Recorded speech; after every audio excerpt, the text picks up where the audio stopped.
Yo, what's going on YouTube? It's Cupid here with yet another deck profile featuring Runick Tri-Brigade for hire, Melffy Spright, Frogs, Exodia. Also known as Furry Exodia pile. Now, what does this deck do, you may ask? Well, did you know that this deck actually absurdly synergizes with itself? Now, you're probably looking at my hand, and you're wondering, Cupid, why do you have the left arm of Exodia in your hand? What is wrong with you? And I respond to your question with, look, sometimes I get lonely at night, okay? And I just need a little something to help. Anyway, moving on. So, we have opened a Runick card plus Fractal plus Spright starter, which is Happy Feet Wombo combo. So we go ahead and we are going to perform a few plays in which we get out multiple things, and our ideal end board with this deck turn 1 is IP, Spright Elf, and Melffy of the Forest with a Wally in hand or on field. During the end phase, Wally will summon itself. So how do we do that? It's actually quite easy. The combo is, you know, just summon a bunch of level 2 monsters and figure it out, you dingus. It's really not that hard.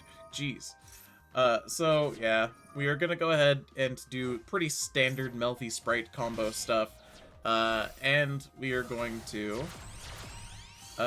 end on IP, Spright Elf, Runick Fountain, and Melffy of the Forest. Now, don't worry, I will show you the deck profile in a little bit, but here is our end board. We have Melffy, Wally, and Melffy of the Forest as a negate, plus a bounce and a pop. By going into Caddy and Puppy, Melffy of the Forest is going to target and negate paces, and IP is now going to use our used up Melffy of the Forest, Ronin Totem, and itself to make Folgo Justice for Hire, which is going to let us draw some cards. So, did you know that this deck goes absurdly plus? You remember at the start of this turn where I had 1 card in my hand? Well, let's see how many cards I end up with in my hand after my opponent is done with their turn. I am just currently letting, I'm going through, I'm interacting, I'm playing my cards. I am Melffy Caddying, and I'm Melffy Puppying, and I am going to Folgo. I am going to, just go ahead, summon Rex off of, Folgo, and I'm going to pop, and I'm going to search off of blue, and I'm going to search off of Rex.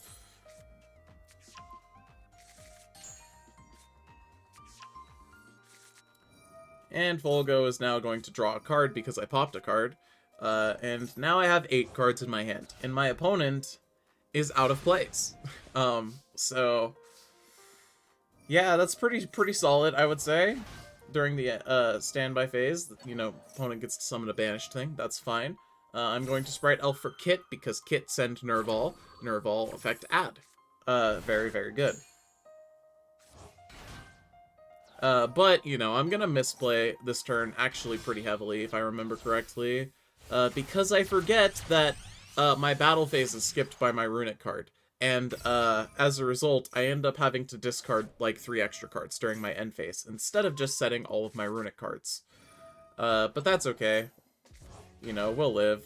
At this point, we have 3 for hires, which means when a card pops with Folgo, I'm gonna draw 3 cards every time. And, yeah, we're gonna try and do that exact thing. Access code effect.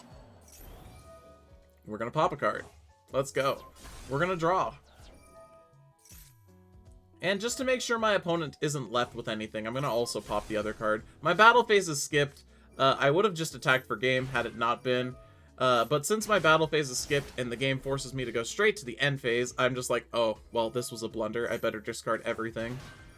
So now my opponent's going to summon a card. I'm going to try and chain link 2 Wally to Ash block, and coincidentally my opponent did draw the Ash there. And it's better for me to get the search off of Caddy than it is for me to, use Wally. Caddy is going to search for Donpa, which gives me an additional, for hire guy. Very, very good. Our opponent's going to continue doing goatee-based plays. And yeah, I'm playing Runick against Goatee, which feels very, very awkward, but it's okay, you know? Let him cook, as they say. Our opponent's going to go into a Miss Starboy. If they had gone into Exoton Knight or something, I would have just popped it on the summon, like I did here. Runick Flashing Fire is going to pop and banish a few cards. And I am going to trigger my Runick Fountain, which is going to put back 3 cards and let me draw 3 cards. And Folgo is going to let me draw 3 cards during my opponent's turn. And we are going to put those back, and we're going to draw into a piece of Exodia there. And, you know, our opponent's going to continue playing and stuff. They have 2 cards in their hand now. Very good for them. And I don't know why they banished Lifeless Leafish, but hey, you know what? You do you.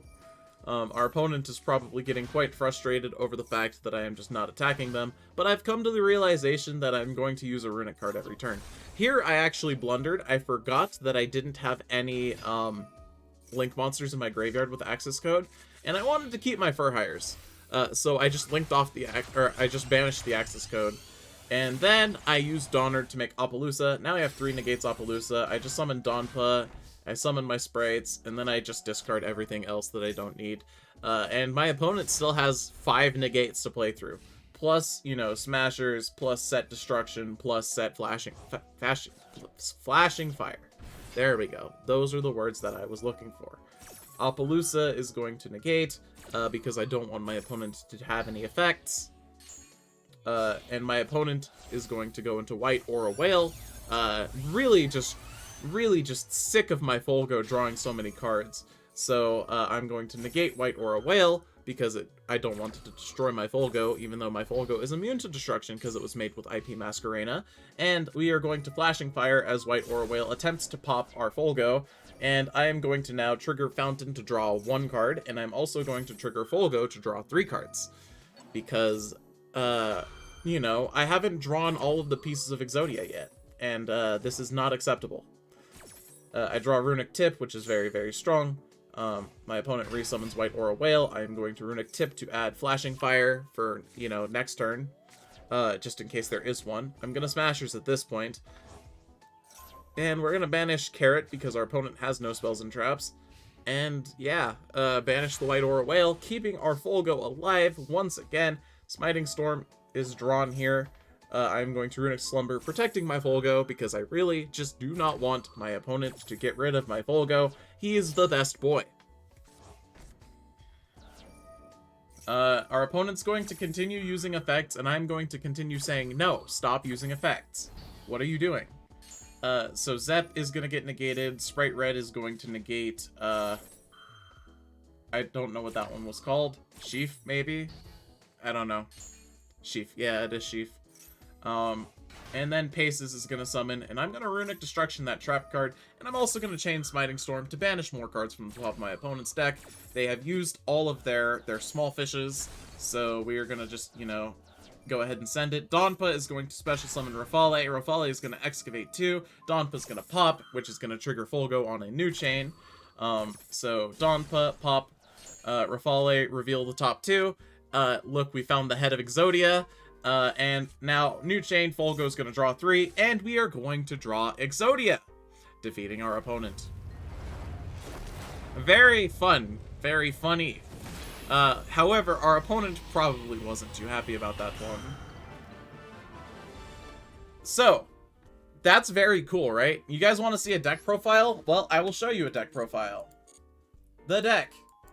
I call this deck Furry Pile. My chat calls this deck Cringe. So, here is the deck. We play 60 cards, no hand traps. And by no hand traps, I mean the Runick cards are your hand traps. Those are your hand traps, and also you make a lot of interactions on the field.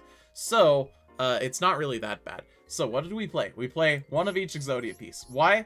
Purely for the meme. Because, someone played Runick for Hire in my chat one time, and I saw it, and I was like, wow, I could draw Exodia with that. I'm gonna make it.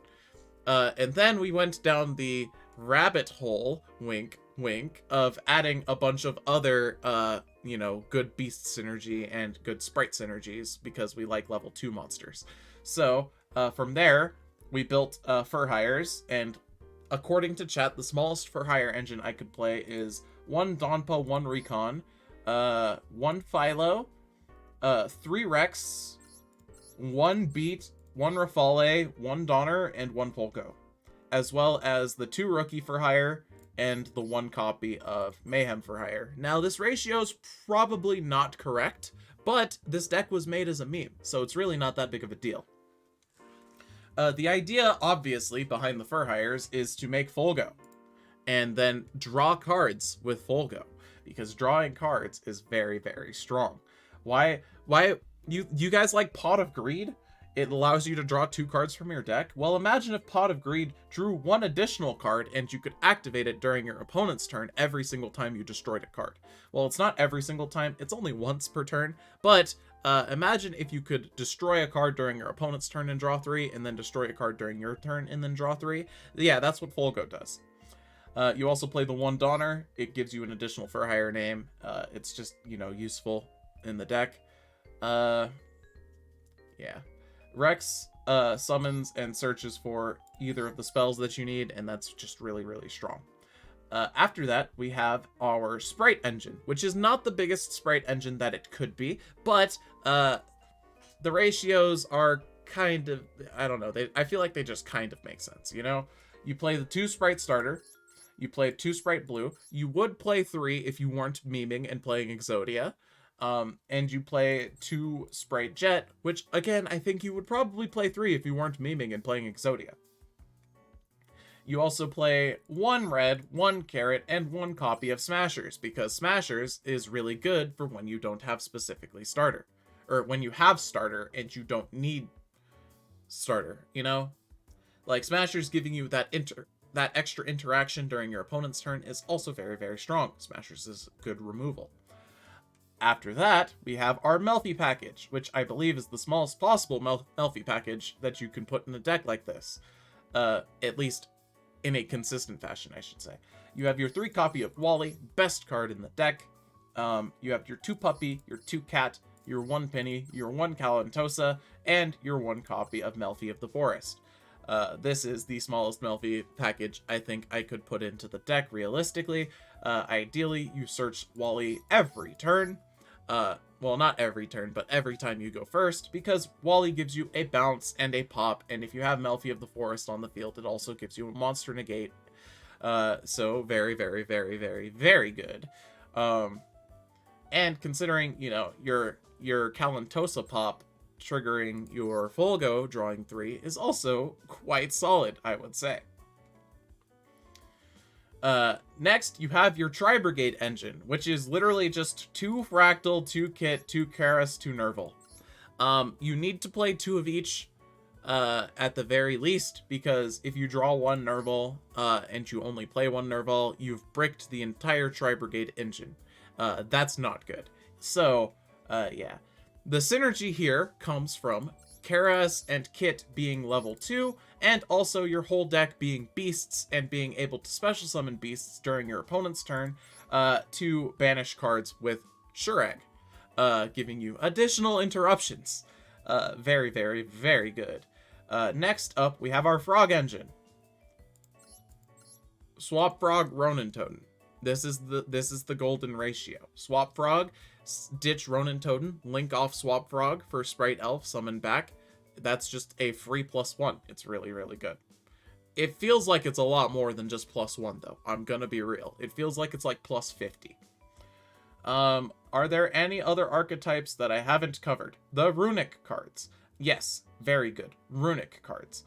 Why are they in the deck? Well, they summon Hugin, which is level 2. Runick Fountain is an excellent way to draw cards. As well as, these are your quote-unquote hand traps of the deck. These are your hand traps. This is your, this is your disruption after your board is broken or whatever. Now, here's the problem. You don't play actual hand traps, so going second, your combo line typically relies more on you finding a way to break through your opponent's board, which is why you play things like Zeus. So, yeah. This is very much a going first deck, but, it can kind of go second, because you have a lot of cards that let you rip up your opponent's board, and stuff like that. So maybe, just maybe, you can function going second, but you very much do not want to choose to go second. You want to go first, as is Yu-Gi-Oh! Tradition. Oh, I forgot. So, here's the extra deck. Hugin. Yes. Search Fountain. Yes. Gary. This is just the other Runick that you play. After your Hugin is gone, you know, you want to have Gary because it gives a pop once it's destroyed. And, you know, that's pretty good, I would say. So, Merry Melffys. This is your bounce.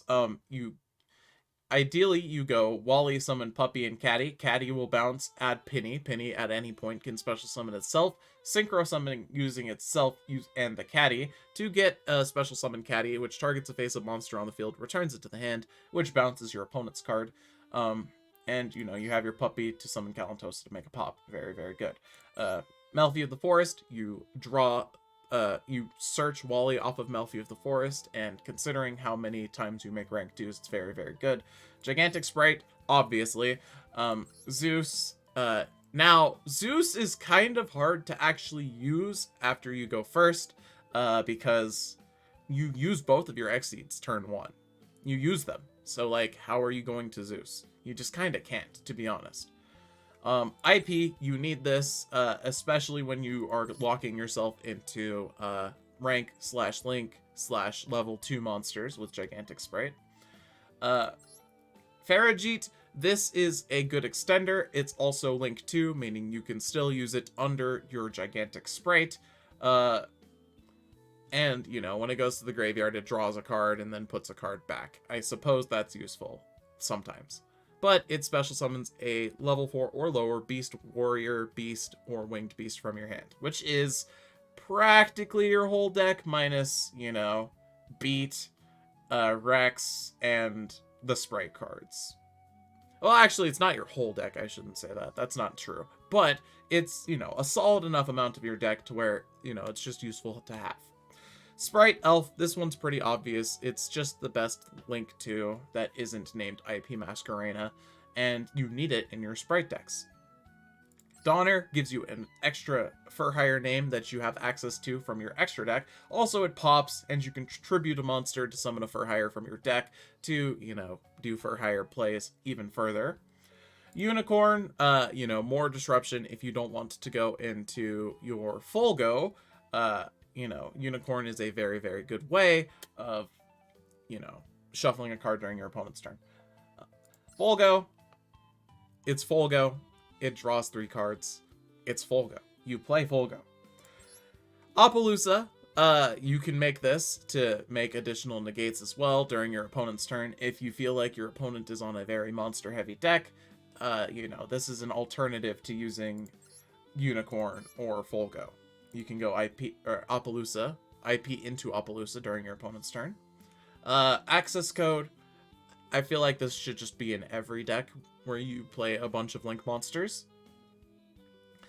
It pops cards, which triggers your Folgo, and it can't be responded to. It's a huge beat stick. It's really good for going second OTK plays. It just is everything you want in a Link monster. And finally, you have Shurag, which is, again, additional interruptions during our opponent's turn when you summon stuff. Very, very good. Alright, so that concludes this deck profile. Now, could you play a better version of this deck? Yes, absolutely. Would your version be as funny as Exodia-ing your opponent, though? Think about that. Have a lovely day. I will see you all next time. Peace out.